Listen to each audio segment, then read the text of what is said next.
मौला अली मस्जिद में जा रहे हैं नमाज के लिए। जैसे पहला कदम रखा, अंदर दाखिल होने वाले एक यहूदी ने रोक लिया, मौला एक सवाल करना। क्या सवाल है? वो यहूदी कहने लगा मौला अली से कि अली, सवाल मेरा ये है कि आप मुझे ये बताओ कि वो जानवर कौन हैं जो अंडे देते हैं और वो जानवर कौन हैं जो बच्चे देते हैं।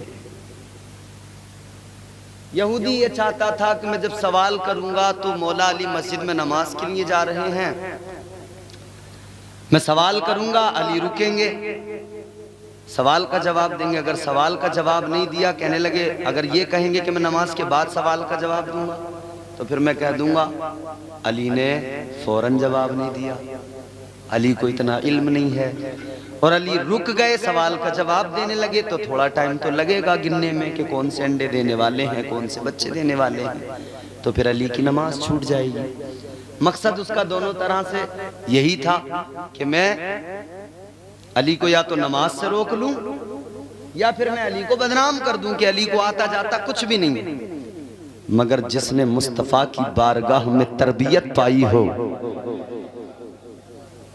और यही नहीं, जिसने आंख ही नबी की आगोश में खोली हो, जिसने आंख ही, हाँ, मक्के में एक मेला लगा हुआ था, तमाम कबीले जमा थे आसपास के, सब मेले में मगन थे। एक औरत थी फकत जो काबे का तवाफ कर रही थी। औरत को तकलीफ शुरू हुई, दर्द ज़ह शुरू हुआ। कौन थी वो मौला अली की माँ हजरत फातिमा बिनते असद थी। जब दर्द ज़ह शुरू हुआ, परेशान हुई, हाथ उठाए, मौला मेरी आबरू की हिफाजत फरमा ले। अल्लाह सब मेले में है, मैं तेरे घर में हूँ। मौला मैं तेरे घर में तेरे घर का तवाफ कर रही हूँ। अल्लाह इज्जत बचाना तेरा काम है, इज्जत की हिफाजत करना तेरा काम है। लोगों जैसे दुआ मांगी ना, दुआ अल्लाह ने कबूल फरमाई। काबे की दीवार फटी, आवाज आई अंदर चली आ, आवाज आई अंदर आ जाओ, अंदर आ जाओ। मौला अली की वालिदा अंदर गई। पैदाइश किसकी हुई? मौला अली की।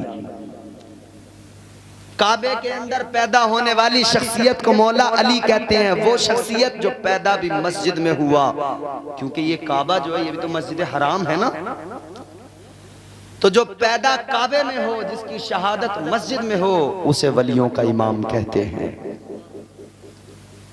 और जब मुस्तफा को खबर मिली कि चचा के यहाँ बेटा पैदा हुआ है, अली पैदा तो हुए काबे में, मगर कमाल की बात ये थी आंखें नहीं खोली थी, मुंह नहीं खोला था, न कुछ देखा था न कुछ मुंह के अंदर गया था। सुन रहे हैं आप? आपको समझ में आ रहा है? मौला अली ने ना आंखें खोली थी ना मुंह खोला था। अगर मौला अली आंखें खोलते तो क्या दिखाई देता? काबा दिखाई देता, मगर आंखें नहीं खोली। ए लोगो गौर करो, ताजदारे विलायत, शहंशाह विलायत, खैबर शिकन, फातह खैबर हजरत मौला अली रदी अल्लाह ताला अन्हु काबे के अंदर पैदा हुए, मगर आंखें नहीं खोली अली ने। अल्लाहु अकबर कबीरा। इधर मेरे आका के कानों में खबर आई, और ये खबर तो सारे मक्के में फैल गई, बिल्कुल इसी तरह फैल गई जैसे जंगल में आग फैल जाती है कि अली पैदा हुआ है, अबू तालिब के घर में बेटा पैदा हुआ है। और सब खबर फैली तो ये भी खबर थी कि कमाल की बात यह है, काबे में पैदा हुआ है, उसने अपनी आंखों को नहीं खोला, उसने अपने लबों को नहीं खोला है। हमारे तुम्हारे यहाँ बच्चे पैदा हो, अगर बच्चा मुंह नहीं खोले तो हम परेशान हो जाते हैं। बच्चा पैदा होते ही अगर रोया, बच्चा रोया तो सब हंसने लगते हैं। बोलो, बच्चा अगर पैदा होकर रोने लगा तो माँ भी हंसने लगी, बाप भी हंसने लगा, भाई बहने, ताऊ, चचा, रिश्तेदार सब हंसने लगते हैं। और अगर नहीं रोता तो थप्पड़ मार के रुलाते हैं। बोलो, इसको चिमटी ले लेके नोच नोच के पकड़ पकड़ के खींचते हैं, रुलाते हैं, किसी तरह से रो तो जाए। जैसे रोएगा सब हंसने लगेंगे। बच्चा रोता है तो सब हंसने लगते हैं, और अगर बच्चा नहीं रोता तो माँ भी रोने लगती है, बाप भी रोने लगता है, रिश्तेदार भी रोने लगते हैं। मगर कुर्बान जाओ अली की अजमत पर। अली पैदा हुए रोए नहीं, अली पैदा हुए लब नहीं खोले, अली पैदा हुए आंखें नहीं खोली। अल्लाह अकबर। खबर फैल गई, इधर मेरे आका को खबर मिली, मुस्तफ़ा भी काशाने नबूवत से निकल पड़े। मेरे आका भी चले के चलो भाई को देख कर आते हैं, चलो चचा के बेटे को देख के आते हैं। मेरे आका ने पहला कदम जैसे ही निकाला, मुस्तफ़ा जैसे पहुंचे अपने चचा के घर के अंदर, मेरे आका ने कदम रखा दरवाजे के अंदर। जैसे मेरे मुस्तफ़ा ने पहला कदम रखा, सामने मौला अली है, इधर नबी ने पहला कदम रखा है, उधर अली ने फौरन अपनी आंखों को खोल दिया। ताजदारे मदीना ने पहला कदम रखा, अली ने अपनी आंखों को खोल दिया। मुस्तफ़ा आगे गए, करीब गए, अली ने आंखें तो खोल दी। सबसे पहली नजर मुस्तफ़ा के चेहरे पे पड़ गई, सबसे पहले जमाल मुस्तफ़ा का देखा, सबसे पहले रुखे अनवर मुस्तफ़ा का देखा। तारीख ने सवाल किया, अली काबे में पैदा हुए, आंख खोलते तो अल्लाह का घर नजर आता, तुमने काबा नहीं देखा।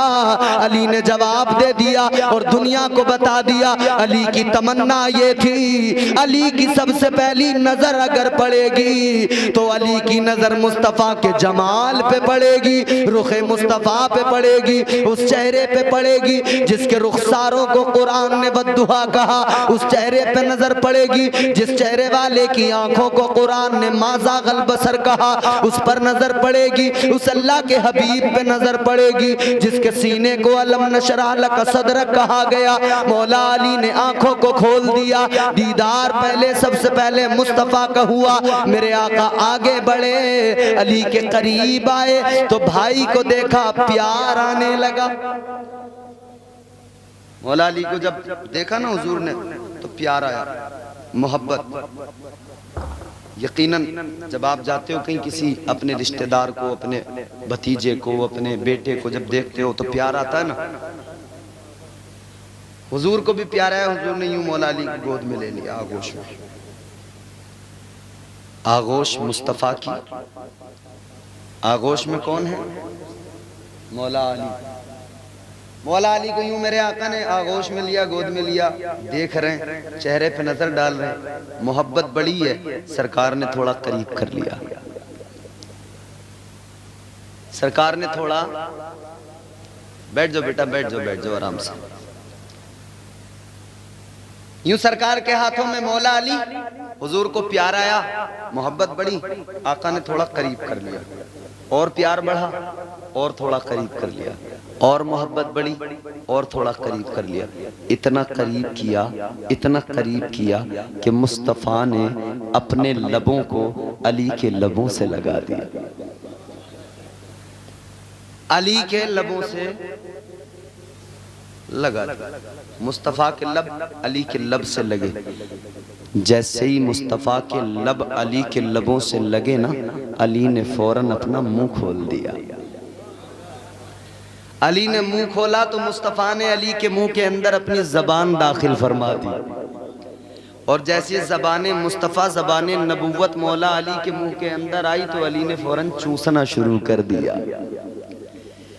तारीख ने पूछा, अली पैदा होने के बाद तुमने माँ का दूध नहीं पिया, मुंह नहीं खोला, अब क्या हुआ? नबी के लब लबों से लगे, फौरन मुंह भी खोल दिया, जबान आई तो चूसना भी शुरू कर दिया। तो अली की मोहब्बत ने जवाब दिया, ऐ दुनिया वालों, तारीख को अली ने बता दिया कि अली के दिल की तमन्ना ये थी, अली के दिल की आरज़ू ये थी, अली के हल्क से सबसे पहले अगर कुछ उतरेगा तो वो मुस्तफ़ा का लुआबे दहन उतरेगा। अली के हल्क में सबसे पहले कुछ जाएगा तो वो नबी का लुआबे दहन, लुआबे दहन मुस्तफ़ा का होगा, अगर अली के हल्क में सबसे पहले जाएगा। ये मौला अली हैं। मौला अली को ज़बान मुस्तफ़ा की अली के हल्क में पहुंची, अली ने उसको चूसा है। अली से किसी ने सवाल किया, अली तुमको इतना इल्म कहाँ से मिला? अली ने कहा, दो बातें हैं, एक तो ये कि जब मैं पैदा हुआ तो सबसे पहले नबी की जबान मैंने चूसी, और दूसरी बात ये कहते हैं जब मुस्तफ़ा जान रहमत जाहिरी तौर पर दुनिया से रुखसत हुए, कहते हैं मैंने आखिरी गुस्ल दिया अपने आका को, और जब मैंने गुस्ल दिया ना तो मुस्तफ़ा की पलकों पर पानी के कतरे रुक गए थे। ताजदारे मदीना वालिए कौनैन सल्लल्लाहु ताला अलैहि वसल्लम की पलकों पर पानी के कतरे ठहरे हुए थे, रुके हुए थे। अली कहते हैं जब मैंने उन पानी के कतरों को देखा तो मैंने साफ नहीं किया, हटाया नहीं। अली कहते हैं मैं करीब गया, मैंने उन पानी के कतरों को चूस लिया, मैंने उन पानी के कतरों को पी लिया। अली कहते हैं एक तो वो था कि लुआबे दहन मुस्तफ़ा का हल्क में उतरा था, एक दिन ये था कि मुस्तफ़ा के पलकों पे लगा हुआ पानी मैंने चूस लिया।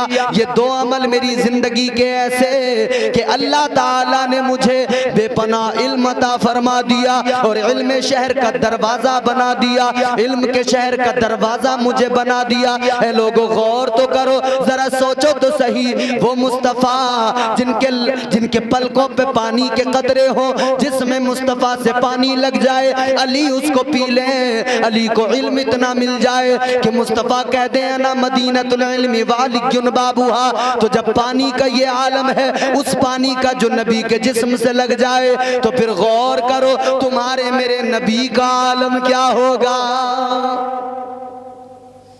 फिर मुस्तफ़ा का मकाम क्या होगा। मौला अली मस्जिद में जा रहे हैं नमाज के लिए,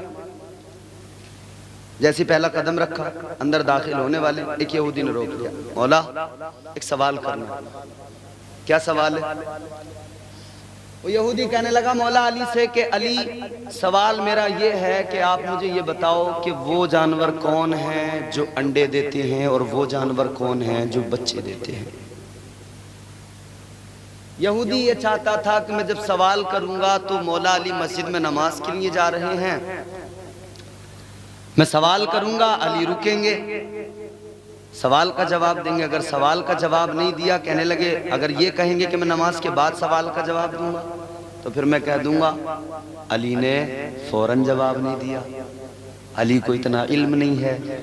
और अली रुक गए, सवाल का जवाब देने लगे तो थोड़ा टाइम तो लगेगा गिनने में कि कौन से अंडे देने वाले हैं, कौन से बच्चे देने वाले हैं, तो फिर अली की नमाज छूट जाएगी। मकसद उसका दोनों तरह से यही था कि मैं अली को या तो नमाज से रोक लूं या फिर मैं अली को बदनाम कर दूं कि अली को आता जाता कुछ भी नहीं है। मगर जिसने मुस्तफ़ा की बारगाह में तरबियत पाई हो तो वो मौला इल्म इतना। मगर यहूदी सोच रहा था कि अब फंस जाएंगे, मौला अली जवाब नहीं दे पाएंगे। सवाल कर दिया, अली ये बताओ कितने जानवर ऐसे हैं जो अंडे देते हैं और वो कौन से जानवर हैं जो बच्चे देते हैं। यही तो थी हमारी बात। मौला अली मस्जिद के अंदर दाखिल हो रहे थे, एक कदम अंदर रख दिया था, एक बाहर था। इसने सवाल किया, ये सोच रहा था या तो नमाज से रुक जाएंगे या जवाब दिए बगैर चले जाएंगे, कहेंगे वापस आके जवाब दूंगा। दोनों सूरतों में समझ रहा था मैं ही जीत जाऊंगा। मगर मौला अली तो मौला अली ठहरे ना, ताजदारे विलायत सुल्तानुल विलायत मौला अली मुश्किल कुशा हैदर कर्रार।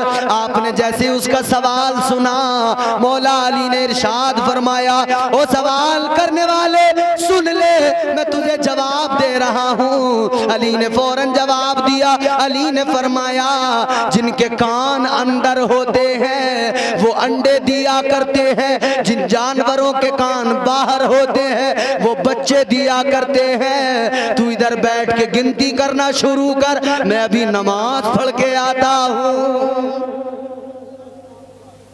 ये तो सोच रहा था या तो इनको नमाज से रोकूंगा, मगर अली ने कहा अब तू गिनती कर इधर। ये सोच रहा था अली गिनती करेंगे बैठ के, मैं कह दूंगा नमाज छूट जाएगी गिनती में। अली ने कहा तू गिनती कर, मैं भी आया नमाज पढ़। मौला अली नमाज पढ़ के आया तो देखा गिनती कर।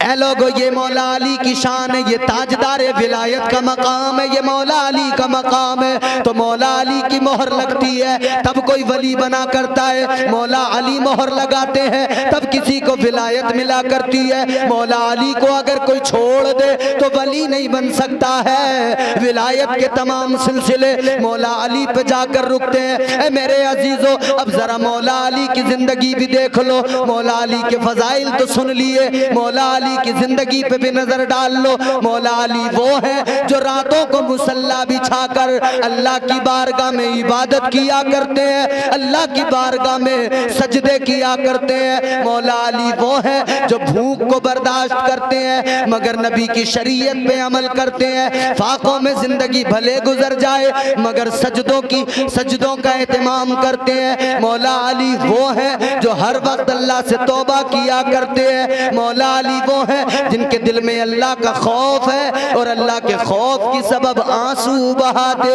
हैं। मौला अली रातों को इबादत करे और अली अली करने वाला अपने आप को वली कहता हो और बिल्कुल इबादत से दूर हो, तौबा न करता हो, वो कैसे वली हो सकता है? बोलो, हो सकता है कभी वली? नहीं हो सकता। जो ऐसे वैसे आए ना, जो मांगते तो हो मुर्गे की टांग और तौबा एक वक्त ना करते हो, इबादत के करीब ना हो, समझ लेना वली कुछ भी हो सकता है, वली नहीं। अच्छा, अल्लाह ने रात जो बनाई किस लिए बनाई? आराम के लिए ना। अरे बोलो यार, रात आराम के लिए, मगर आप सोच रहे हो कि मौलाना हमें तो आराम मिल ही नहीं रहा, 2 बज के भी वो आगे टाइम पहुंच गया।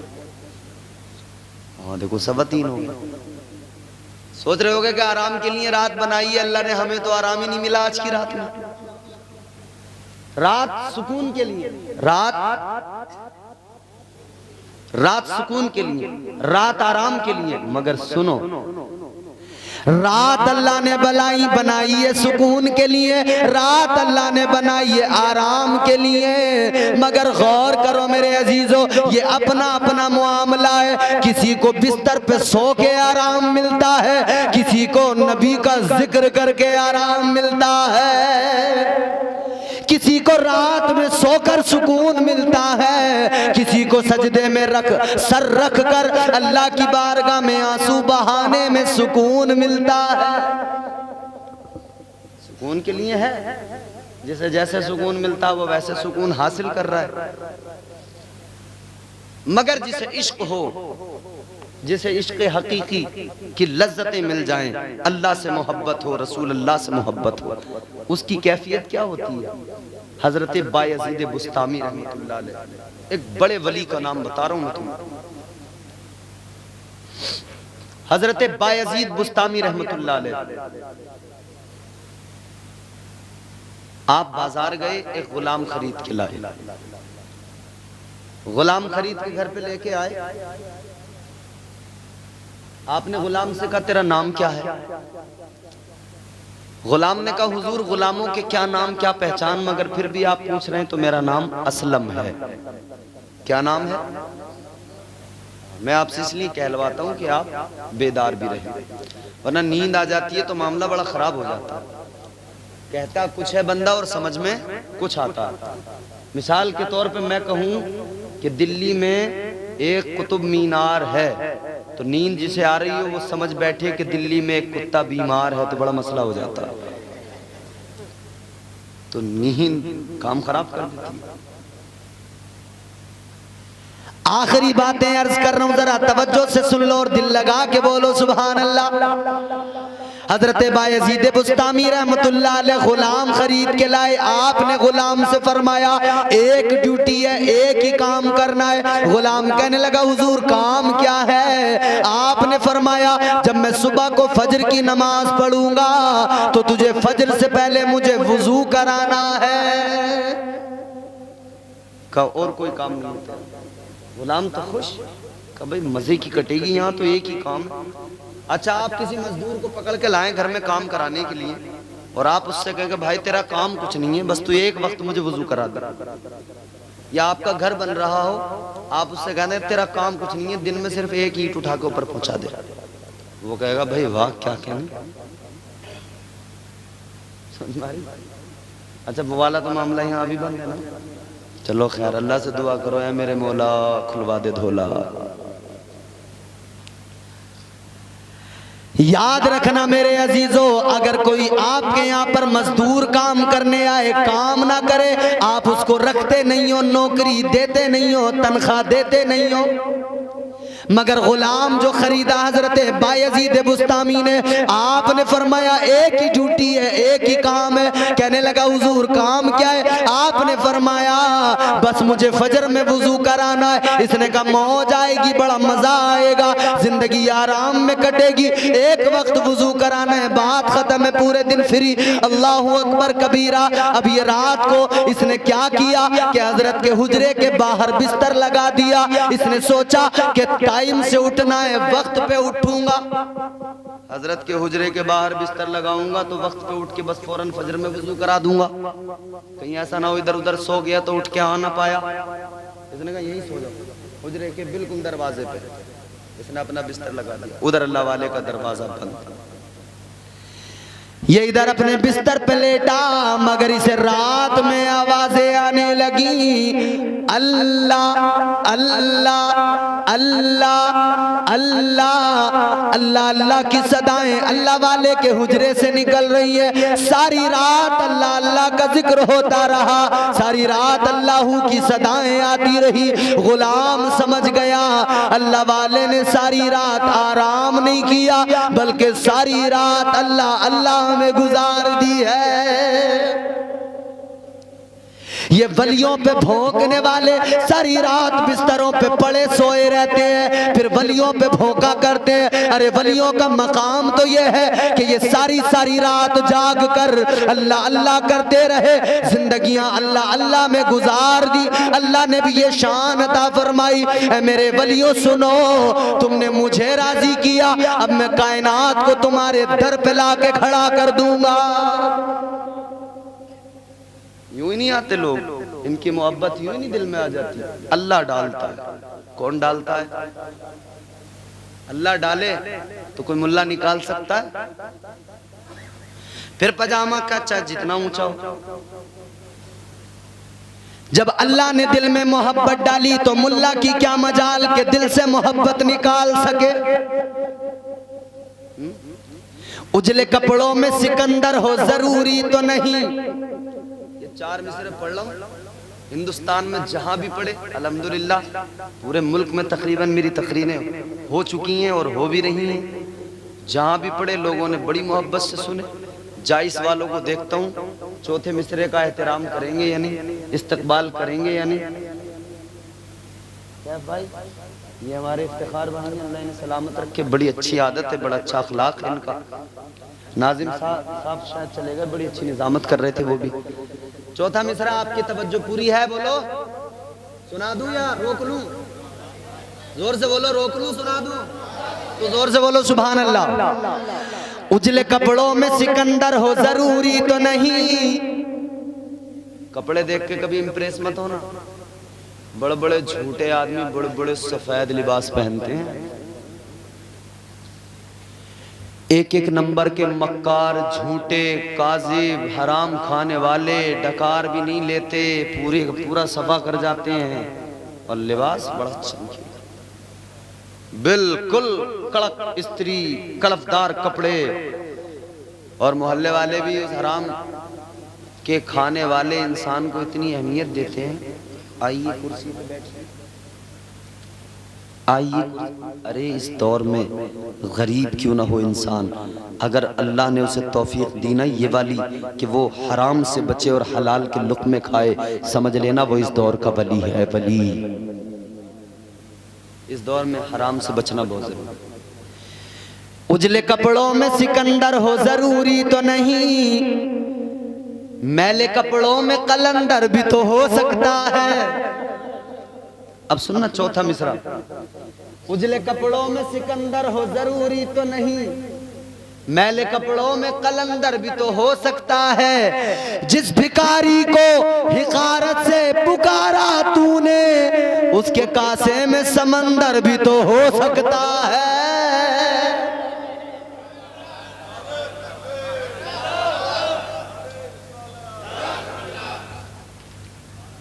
और ये दुनिया ने देखा, तारीख ने देखा, एक ही प्याला था, मगर प्याला किसका था? गरीब नवाज का था।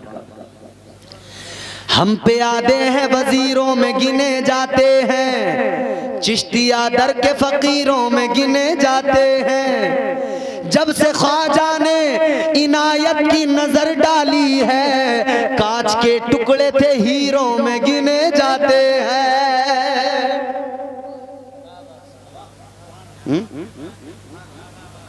कांच के टुकड़े थे हीरो में गिने जाते हैं। सारी रात अल्लाह अल्लाह की सदाएं हुजरे से आती रही। फजर का वक्त हुआ, गुलाम ने पानी लिया, वुजू कराने के लिए आ गया। अल्लाह वाले ने वुजू किया, जब वुजू कर लिया, नमाज का वक्त है, वुजू कर लिया। अल्लाह वाले ने अपने गुलाम से कहा कि ये बता तेरा नाम क्या है? वो कहने लगा, हुजूर मेरा नाम असलम है। दिन गुजर गया, दूसरी रात आ गई, इसने भी हुजरे के बाहर बिस्तर लगा लिया। फिर रात भर अल्लाह अल्लाह अल्लाह अल्लाह अल्लाह अल्लाह की सदाएं आती रही। सारी रात अल्लाह अल्लाह अल्लाह अल्लाह इबादत में गुजार दी। अल्लाह वाले ने सुबह का जैसी फिर सहर वक्त सहर हुआ ना, तो अल्लाह वाले का दरवाजा फिर खुला, गुलाम फिर पानी लेके आया, इसने वुजू कराया। हजरत बायज़ीद बुस्तामी रहमतुल्लाह अलैह ने वुजू किया और फिर कहने लगे कि तेरा नाम क्या है? कहने लगा, हुजूर मेरा नाम असलम है। इसने सोचा यार कल तो मैंने नाम बताया था, जिस दिन लाए परसों उस दिन भी नाम बताया था, आज फिर नाम पूछ रहे हैं। मगर सोचा कोई बात नहीं, नया नया अभी आया हूँ, ज्यादा दिन भर तो मैं हजरत के साथ, ऐसा तो है नहीं बार बार मेरा नाम लेके मुझे बुला रहे। एक वक्त फजर में वुजू करा तो हो सकता है जहन से अभी जहन में पूरी तरह से महफूज नहीं हुआ है नाम। मैंने कहा कोई बात नहीं। दूसरा दिन आया, दूसरे दिन भी इसने वुजू कराया। अगले दिन जब वुजू कराया, फिर हजरत ने फरमाया, ये बता तेरा नाम क्या है? कहने लगा, हुजूर मेरा नाम असलम है। अब दिन बढ़ते गए, दिन गुजरते गए, और रोजाना वुजू करने के बाद में हजरत बायज़ीद बुस्तामी फरमाते तेरा नाम क्या है? वो रोज कह देता, हुजूर मेरा नाम असलम है। 2-4 दिन की बात नहीं, 10-20 दिन की बात नहीं, 2-4 महीनों की बात नहीं, 40 साल तक यही होता रहा। अब वो वुजू कराता रहा और 40 साल तक हर दिन हजरत बायज़ीद बुस्तामी ने उससे यही कहा तेरा नाम क्या है? और 40 साल तक वो हजरत को अपना नाम बताता रहा। 40 साल तक रोज हजरत पूछे तेरा नाम क्या है? रोज उसने कहा यार समझ में नहीं आता, आज मैं मालूम ही करूं हजरत से। कहने लगा, हुजूर 40 साल गुजर गए, मेरा नाम आपको आज तक भी याद नहीं हुआ। रोज मालूम करते हैं, रोज मेरा नाम मालूम करते हैं। 40 साल हो गए, 40 साल से वुजू कराता हूँ, आप रोज मेरा नाम मालूम करते हैं, लेकिन आज तक आपको मेरा नाम ही याद नहीं हुआ। इतना सुना ना तो अल्लाह वाले की आंखों में आंसू आ गए, रोने लगे। अल्लाह वाले ने रो के फरमाया, ऐ मेरे गुलाम, मेरा कसूर नहीं है, मुझे मुआफ कर दे। 40 साल तो हो गए मगर तेरा नाम मुझे याद नहीं। इसकी वजह ये है, तेरा नाम ही क्या है? मैंने अल्लाह की मोहब्बत में सारी दुनिया को भुला दिया है। तेरा नाम क्या है? मुझे तो दुनिया का भी होश नहीं रहता है, मुझे कुछ याद नहीं रहता है। मुझे याद रहता है तो मेरा खुदा याद रहता है, मुझे याद रहता है तो मेरा परवरदिगार याद रहता है। वलियों का मकाम यह है कि रात रात भर जाग के सिर्फ अल्लाह को याद रखते हैं। इश्क़ हकीकी उन्हें मिल जाता है। वो इश्क़ मजाजी से बेखबर, दुनिया से बेखबर, रानाइयाँ रंगीनियाँ दुनिया की एक तरफ, उनकी नजरों में सिर्फ और सिर्फ रब के जलवे हुआ करते हैं। उनकी निगाहों में मुस्तफ़ा के जलवे हुआ करते हैं।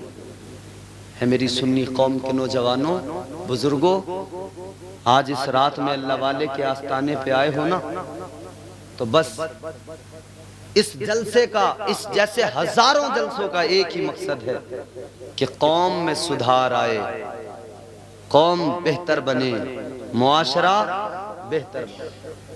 वरना अगर यूं ही जिंदगी गुजरती रही तो फिर तो वो गुजर ही रही है ना गुनाहों में,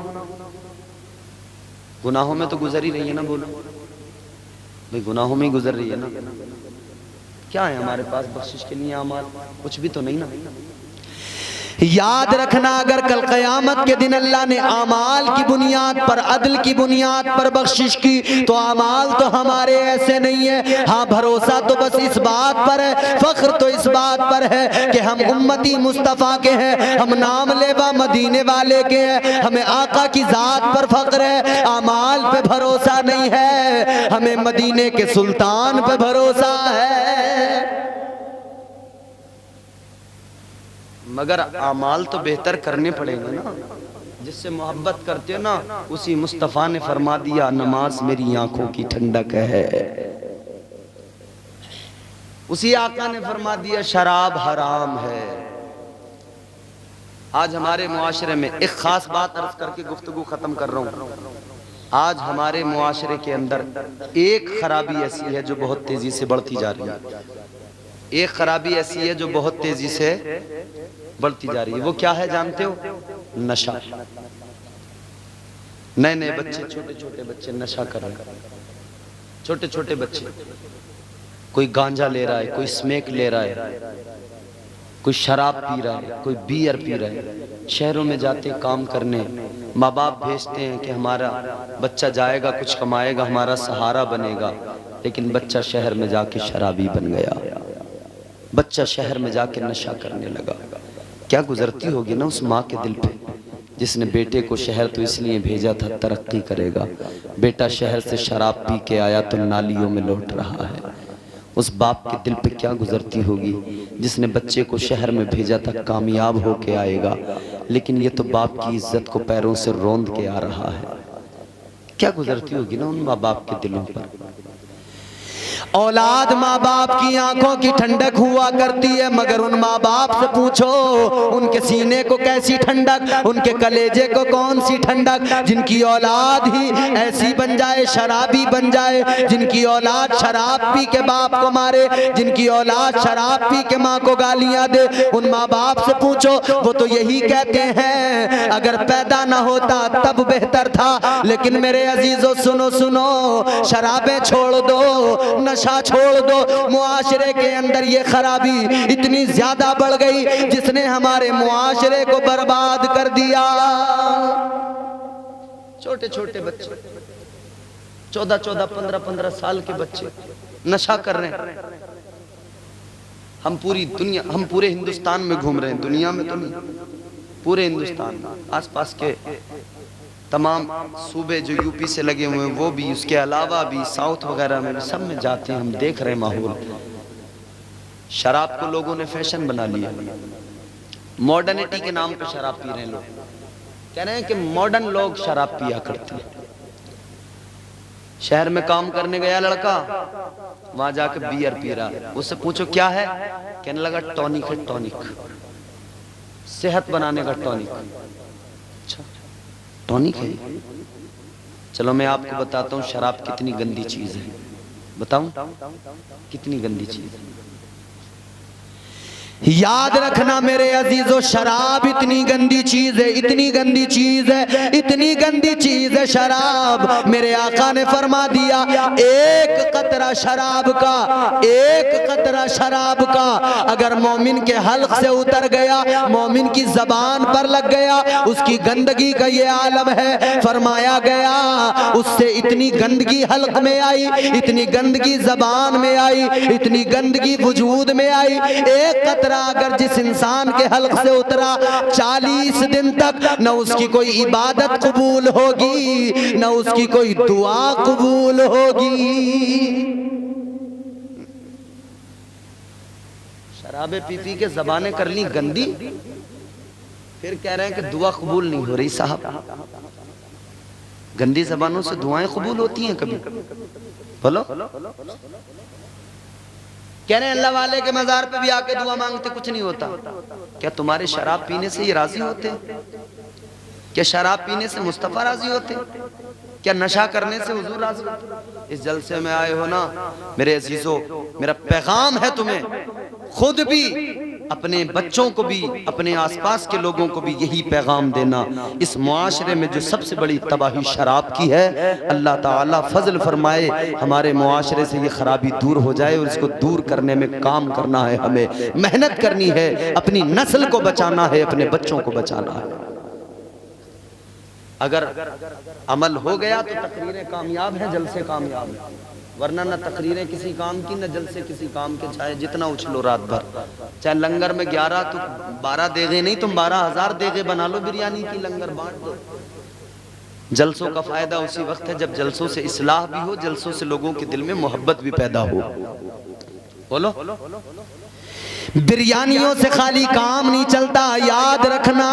ये कौम बोटी रोटी के पीछे भाग पड़ी, बिरयानी के पीछे भाग पड़ी। हाँ, बिरयानियां बनाओ, लंगर करो, सवाब का काम है, मगर इतना याद रखना ये नबी का दीन है, मुस्तफा का दीन है। ये दीन बिरयानी से नहीं फैला, ये दीन तो हुसैन की कुर्बानी से फैला है। अल्हम्दुलिल्लाह अभी छत्तीसगढ़ में हमने शराब के ताल्लुक से गुफ्तगू की। अल्लाह का बड़ा एहसान, मैं तो गुनाहगार हूँ, मेरी कोई औकात नहीं। अल्हम्दुलिल्लाह 4 नौजवान उठ के आए, उन्होंने कहा हजरत आज तौबा करते हैं, दिल पे असर हो गया, आज से इंशाअल्लाह कभी शराब नहीं पिएंगे। अल्हम्दुलिल्लाह तौबा की उन नौजवानों ने, और मैं दुआ दे रहा हूँ अल्लाह उन्हें उस तौबा पर इस्तिकामत अता फरमाए। आज आप भी अहद कर लो, अगर कोई शख्स कभी शराब के करीब गया है तो आज अहद कर ले, तौबा कर ले, या अल्लाह आज के बाद कभी शराब को हाथ नहीं लगाऊंगा। इस मजमे से जाओ तो ये अहद करके जाओ। और आखिरी बात सुनो, हम कहते हैं वलियों से मोहब्बत है हमें, तो वलियों का तरीक़ेकार अपनाओ, उस पे अमल करो, समझ रहे हो। एक आखिरी बात सुनो, इधर तो जाम उठाते हैं ना लोग मजे से, कहते हैं टॉनिक है, कभी टॉनिक बोल के, कभी मॉडर्निटी के नाम पे शराब पीते हैं, मगर सुनो उधर क़यामत का दिन होगा ना, उधर नफ्सी नफ्सी का आलम होगा, उधर कोई पुरसाने हाल नहीं होगा, उधर कोई बचाने वाला नहीं होगा, उधर एक ही ज़ात है मुस्तफ़ा की। अगर मुस्तफ़ा की बारगाह में मदद मांगने जाओगे तो क्या ये शराब वाली गंदी ज़बान लेके जाओगे? अगर ये ज़बान देख के हुजूर ने मुंह फेर लिया, फरमा दिया तू मेरा नहीं है, तू तो शराबे पिया करता था, तो बताओ क्या होगा क़यामत में? बताओ कौन होगा पुरसाने हाल? गौर करो मेरे अजीजों, ताजदारे मदीना वाली कौनैन सल्लल्लाहु ताला अलैहि वसल्लम ने फरमाया कल क़यामत के दिन होगा, नफ्सी नफ्सी का आलम होगा, एक एक कब्र से 70-70 मुर्दे निकल के आएंगे। कितने? एक एक कब्र से। आखिरत को याद किया करो, मौत को याद किया करो। हजरत आयशा सिद्दीक़ा रज़ी अल्लाह ताला अन्हा फरमाती हैं कि मैंने एक मर्तबा हुजूर से मालूम किया, या रसूल अल्लाह, एक वो इंसान जो कभी जिहाद में नहीं गया, जिसने कभी तलवार नहीं उठाई, जिसने कभी जिहाद में मैदान जंग में खड़े होकर लड़ाई नहीं की, या रसूल अल्लाह आपकी उम्मत में कोई ऐसा भी शख्स है कि उसे मर्तबा शहादत का मिला हो मगर उसने कभी जिहाद में हिस्सा ही नहीं लिया हो, कभी उसने कोई जंगी नहीं लड़ी हो इस्लाम के लिए, कभी उसने तलवार नहीं उठाई हो, वो मैदान जंग में शहीद ही नहीं हुआ मगर उसे मर्तबा शहादत का मिल गया। तो हुजूर ने क्या फरमाया? ताजदारे मदीना वाली कौनैन ने फरमाया, आयशा हाँ मेरी उम्मत में ऐसे भी लोग मौजूद हैं जिन्होंने मैदान जिहाद में जाकर सर नहीं कटवाया, अल्लाह की राह में गर्दन नहीं कटवाई, मगर मर्तबा उन्हें शहादत का मिलता है। हजरत आयशा उम्मुल मोमिनीन कहती है, या रसूल अल्लाह कौन है वो लोग? मेरे आका ने फरमाया, वो इंसान वो है जो दिन में रोजाना, जो हर दिन 3 मर्तबा अपनी मौत को याद करता है। हर दिन अपनी मौत को जो शख्स याद करे उसे मर्तबा अल्लाह शहादत का अता फरमाता है। मौत को याद करके इंसान के दिल में डर आता है। एक कब्र से 70 मुर्दे निकल के आ रहे होंगे। हुजूर ने फरमाया बरहना होंगे, कोई लिबास जिस्म पर नंगे, एक एक कब्र से 70-70। हजरत आयशा अर्ज करती है, या रसूल अल्लाह वहाँ नंगे सब अपनी अपनी कब्रों से बरहना आएंगे, हुजूर एक दूसरे से हया नहीं आएगी, शर्म नहीं आएगी? हुजूर ने फरमाया फुर्सत किसे होगी देखने की एक दूसरे को? वहाँ तो सब इस फिक्र में लगे होंगे कि आज काम बन जाए, आज हमें परवाने जन्नत मिल जाए, बख्शिश हो जाए। कैसा मंजर होगा कि पास में एक बरहना इंसान खड़ा है, खुद भी बरहना है, मगर एक दूसरे को देखने की फुर्सत नहीं है किसी को। आज कहते हो ना बड़े बिजी हैं हम, बहुत बिजी हैं। कितने बिजी हो? कयामत के दिन का देखना कि कितने बिजी हो जाओगे, वहां पे पता लगेगा बिजी किसे कहते हैं। ऐ मेरे अजीजों, 70 लोग अपनी अपनी कब्र से निकल कर आएंगे, लेकिन जब मैदान महशर को देखेंगे गर्मी बला की गर्मी होगी। ये जो सूरज आज बुलंदियों पे नजर आता है, ये सूरज सवा नेज़े पर होगा। और एक बात और सुन लो, ये लाइट लग रही है सामने, ये लाइटें लग रही हैं, ये माइक लग रहा है, ये माइक का सामने वाला हिस्सा है, ये पीछे की साइड है। मैं इधर से बोलूं तो आवाज कैसी जाएगी? इधर की तरफ से नहीं जाएगी ना, बहुत कम। और इधर से बोल रहा हूं तो बराबर जा रही है। अच्छा, लाइट का फोकस इधर किया गया है तो इधर रोशनी ज्यादा आ रही है ना, पीछे कम जा रही है। तो जो फ्रंट साइड है उसका इफेक्ट ज्यादा होता है, बैक साइड पे इफेक्ट कम हो जाता है। ये जो सूरज तुम्हें आसमान पे नजर आता है ना, ये इसका सामने वाला हिस्सा नहीं है, फ्रंट साइड नहीं है, ये इसकी बैक साइड है इस तरफ। जब पीछे का हिस्सा सूरज का इतनी गर्मी कर देता है कि इंसान बर्दाश्त नहीं कर पाता, तो सोचो मेरे भाई, जब ये सामने के हिस्से से आकर अपनी गर्मी और तपिश लोगों पर डालेगा तो उस वक्त में मैदान महशर में क्या बन पड़ेगी। और वो भी इतने करीब में होगा, सवा नेज़े पर। सब लोग परेशान होंगे, भाग रहे होंगे, क्या करें क्या करें क्या करें क्या करें। तो कहेंगे कि भाई हजरत आदम को ढूंढो। कई हजारों साल तो वहशत में गुजर जाएंगे, दहशत इतनी होगी, डर इतना होगा। फिर कहेंगे हजरत आदम को ढूंढो, वो तमाम उम्मतों के, तमाम इंसानों के बाप है, वो कुछ मदद करेंगे। तो हजरत आदम यूं ही नहीं मिल जाएंगे। मैं जाइस में आके भोला भाई को तलाश करने लगूं, इसरार भाई को तलाश करने लगूं, तो जाइस में आके पूछूंगा, मालूम करूंगा, नया आदमी अगर हूँ, आज तो खैर मिल गया, मैं इनसे मिला नहीं होता तो यूं ही ढूंढता फिरता ना गलियों में, इधर उधर, किधर है, कहाँ मिलेंगे, बहुत मालूम करना पड़ता ना। एक छोटे से शहर जाइस में, एक छोटे से इस आपकी बस्ती में एक आदमी को ढूंढने में कई घंटे लग जाएं, तो जहां तमाम अव्वलीन व आखरीन जमा हो जाएं मैदान महशर में, वहां सोचो तो सही हजरत आदम को ढूंढने में टाइम कितना लगेगा। बता दूं कितना टाइम लगेगा। हजरत इमाम फखरुद्दीन राजी रहमतुल्लाह अलैह आपने नकल किया, आप फरमाते हैं जब उम्मतें तलाश करेंगी हजरत आदम को, 1 साल नहीं, 2 साल नहीं, 3, 4, 5, 10 साल नहीं, आप फरमाते हैं 500 साल लग जाएंगे। 500 साल के बाद में हजरत आदम से मुलाकात होगी। 500 साल, 500 ईयर्स। फिर जब हजरत आदम मिले तो सारी उम्मतें जाके कहेंगी हुजूर करम फरमाइए, करम फरमाइए, बचा लीजिए आज। हजरत आदम फरमाएंगे अना लहा। हजरत आदम फरमाएंगे इज़हबू इला गैरी, मैं इस काम के लिए किसी और के पास। हजरत शीस के पास, हजरत मूसा के पास, हजरत याहया के पास, ज़करिया के पास, इब्राहीम और इस्माइल, तमाम अंबिया के पास उम्मतें जाएंगी, कोई भी काम नहीं आएगा। काम कौन आएगा? काम आएगा तो मदीने का सुल्तान काम आएगा। सुनते हैं कि महशर में सिर्फ उनकी रसाई है, सुनते हैं कि महशर में सिर्फ उनकी रसाई है। घर उनकी रसाई है, जब तो बनाई है। सबने सफ़े महशर में ललकार दिया हमको, सबने सफ़े महशर में ललकार दिया हमको। ऐ बेकसों के आका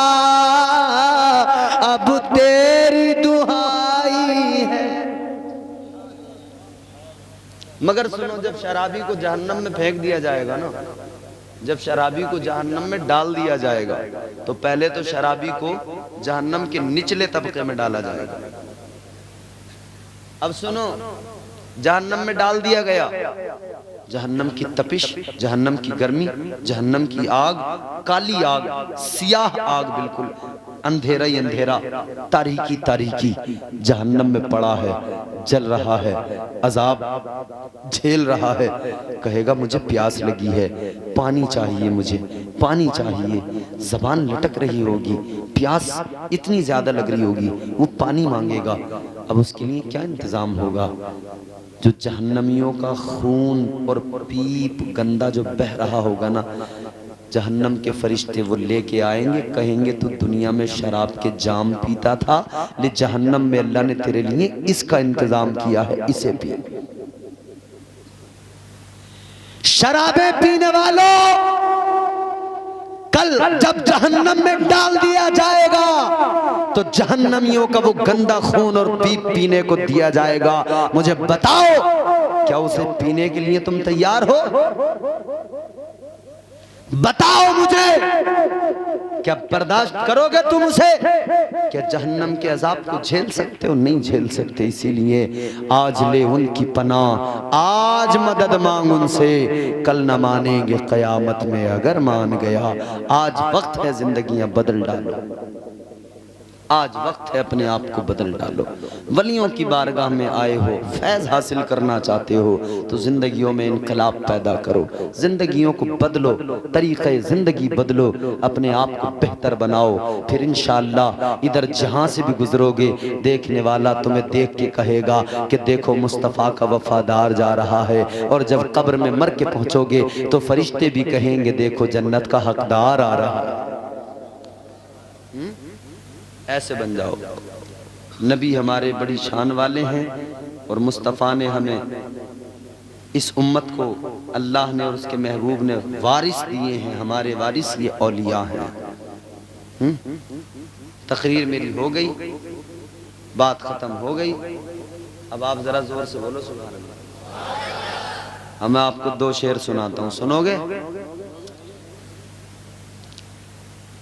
अगर तुमने जोर से सुभान अल्लाह कहा तो दो शेर सुना के बात खत्म, कुर्सी छोड़ दूंगा। और तुमने आहिस्ता से सुभान अल्लाह कहा तो 4 बजे तक इस कुर्सी से मुझे कोई हिला नहीं सकता है। समझ रहे हो? तो बज गए। मैंने ये तो नहीं कहा कि यहाँ के 4 बजे, 4 बजे का जिक्र किया मैंने साहब। हो सकता है मैं सोच रहा हूँ मदीने के 4 जब तक न बज जाए तब तक ना। जरा जोर से बोलो सुभान अल्लाह। तनी है नूर की चादर मेरे सरकार आए हैं, तनी है नूर की चादर मेरे सरकार आए हैं। मची है मची है धूम सिदरा पर मेरे सरकार। मेरे साथ जरा पढ़ो लहक के। मची है धूम सिदरा पर मेरे सरकार, तनी है नूर की चादर मेरे सरकार, मेरे सरकार आए हैं। मुसलसल हो रही है आसमां से नूर की बारिश, सरापा नूर के पैकर, सरापा नूर के पैकर मेरे सरकार आए हैं। सरापा नूर के पैकर मेरे सरकार आए हैं। मची है धूम सिदरा पर मेरे अस्तगफिरुल्लाह रब्बी मिन कुल्लि ज़ंबिन व अतूबु इलैहि व मा अलैना इल्लल बलाग। अस्सलामु अलैकुम व रहमतुल्लाह। कलमा शरीफ पढ़िए, ला इलाहा इल्लल्लाह मुहम्मदुर रसूलुल्लाह।